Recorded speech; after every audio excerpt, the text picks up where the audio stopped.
Hello, once again. Thank you for swinging into the channel. Gonna talk about the Xbox Series X, what we know so far, and my thoughts on on those facts. Before I get into it, just want to go ahead and remind everybody that I do stream on Twitch periodically. That's twitch.tv/icepick13, 13 as a Roman numeral.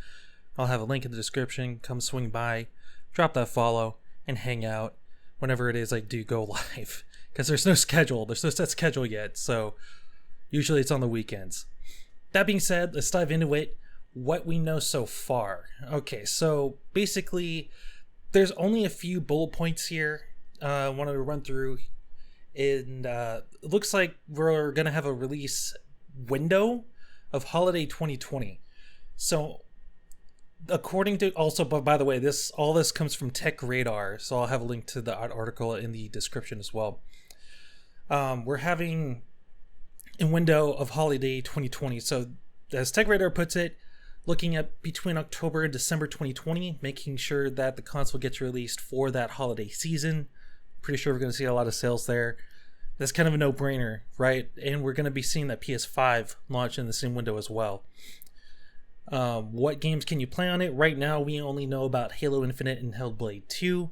However, there are developers already working on new titles for the Xbox Series X. We don't know anything about pricing just quite yet. However, just based on the tech here, and we'll go over the specs here in a minute, I feel like we're going to be looking at a $4.99 to, hell, even a $5.99 window as far as the initial price point goes. Microsoft said that they don't have any news about VR on the Xbox Series X.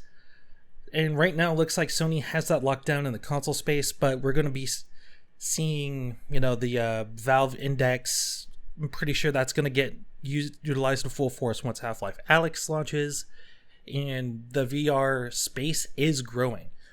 So you already have things like the Vive and the Oculus out there.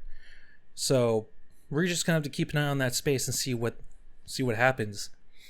And also there is something called the Project the Project Lockhart from Xbox as well, which based on Tech Radar's article is going to be a diskless version of the next gen hardware, similar to how the Xbox One S All Digital Edition was, and it may have the same CPU and GPU that we're not too sure about just quite yet, but I'll go into a little bit more about why I think Lockhart's going to be a big deal.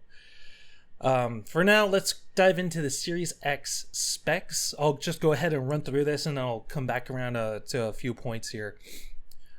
Similar to the PS5, we're looking at a custom designed processor from AMD making use of the Zen 2 and Navi architecture for the CPU and GPU respectively.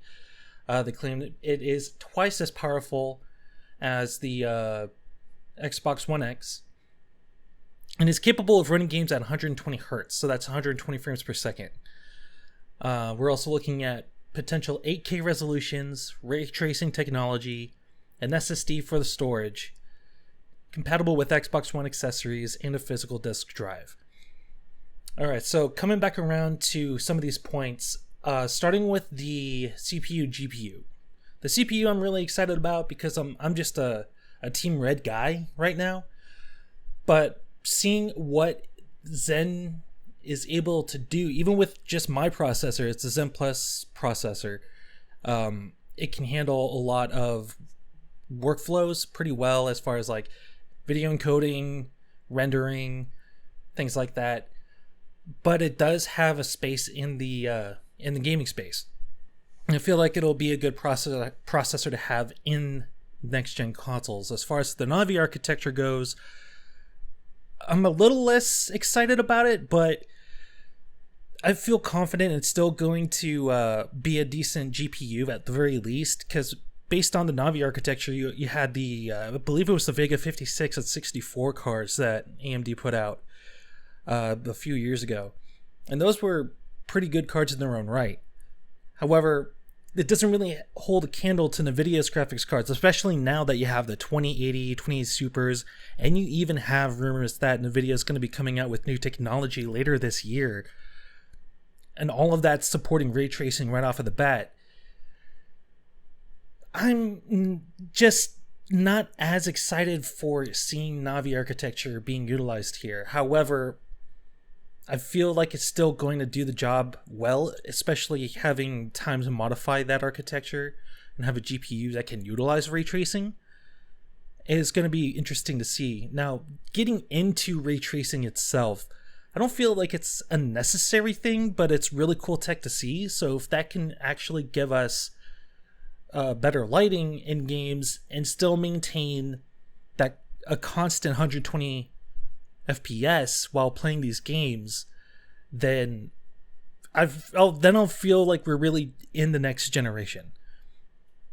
Coming back to the frame rate, you're gonna be needing to have a display that can support 120 frames per second. So you're gonna need at least a 120 hertz monitor or higher, just to see that difference. Otherwise, you're gonna be looking at a 60 FPS display or a 30 FPS display, or maybe somewhere between that. Like, I know there's a lot of 75 hertz panels out there, and if you want that, you're gonna have to upgrade your display, your TV, your monitor, what have you. Right now I'm running something that can actually go up to 144, so I'll be able to hook up the Series X to that monitor. I'm good to go. But again, if you don't have that kind of tech, that's something you may want to look into before getting either of these consoles, because I feel like the PS5 is going to go down a similar road. If you want to go ahead and get the full potential of this console. And as far as 8K resolutions, I think I mentioned this in my PS5 video. I'm not really excited for 8K, but if you have that kind of display, if you have that tech already, more power to you. Right now I feel like 1080p is still going to be the default for gaming, at least for right now.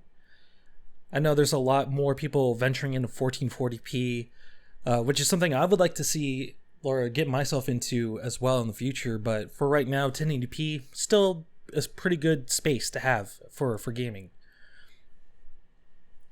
And of course, we're going to have that SSD, faster loading times across the board, and the physical disk drive. Again, for those that do want to make sure that they can get those physical disks, you do have that option. Okay, so I want to make this video a little bit shorter, so I'll wrap things up here by talking about Lockhart. Lockhart, as I mentioned before, is a diskless version of the next-gen hardware. We don't know exactly what specs are going to be in there. I'm still going to bet that it's going to have that Zen 2 Navi architecture as far as the CPU and the GPU. However, this is why I think it's going to be important. First of all, if you already buy your digital games on Microsoft Store or Xbox, you're already set. You could actually just buy this version of the next Xbox and just re-download all your games, if assuming we have that backwards compatibility, which I believe we will. And then you could just continue growing your library that way. On top of that, Xbox Game Pass is a big deal. So if you are already a subscriber, this is like a mainstay for you, then you already have that entire library at your fingertips. And whatever new games get added to it down the road is like Halo Infinite, for example. Like if I get this Lockhart and I have Game Pass and Halo Infinite launches day one with the console, I don't have to buy that game right off the bat. I could just download that game and start playing. So the library is going to keep growing, and you already have such a library of games to choose from. This actually could be a huge part of the next generation of Xbox consoles. On top of that, you have Project xCloud, which is the streaming service, right? Not necessarily like just downloading the games, but being able to play those games wherever you are. Kind of like think Stadia, except not shit. Stadia's having a rough time, and I feel like Project X Cloud is gonna crush Stadia. And on top of that, I just feel like it's not really ready quite yet for this whole thing, but Project X Cloud seems to be in the lead from my perspective anyways. So if you have that Project X Cloud, you'll be able to stream your games as well. On top of that, the article also mentions that this is something that's aiming for a 1440p at 60 FPS as the target resolution and frame rate.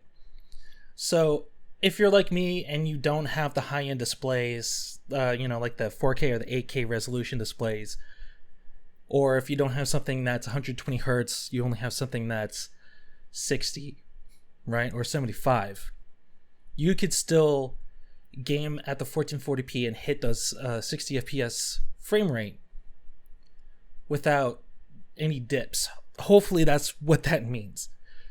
So with that in mind, all of these points in mind, I feel like this is actually going to be a huge seller once it gets released.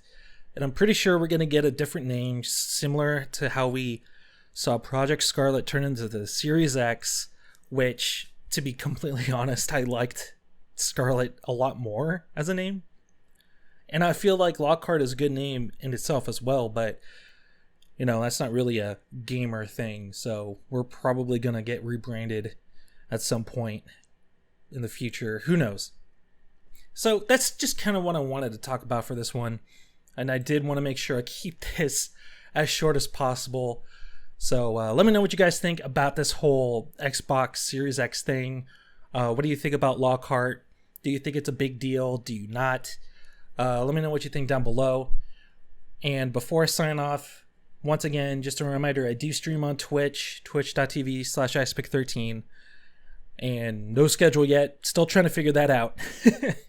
Working a full-time job and trying to do streaming and this at the same time. Not really conducive to scheduling. So we'll see what happens.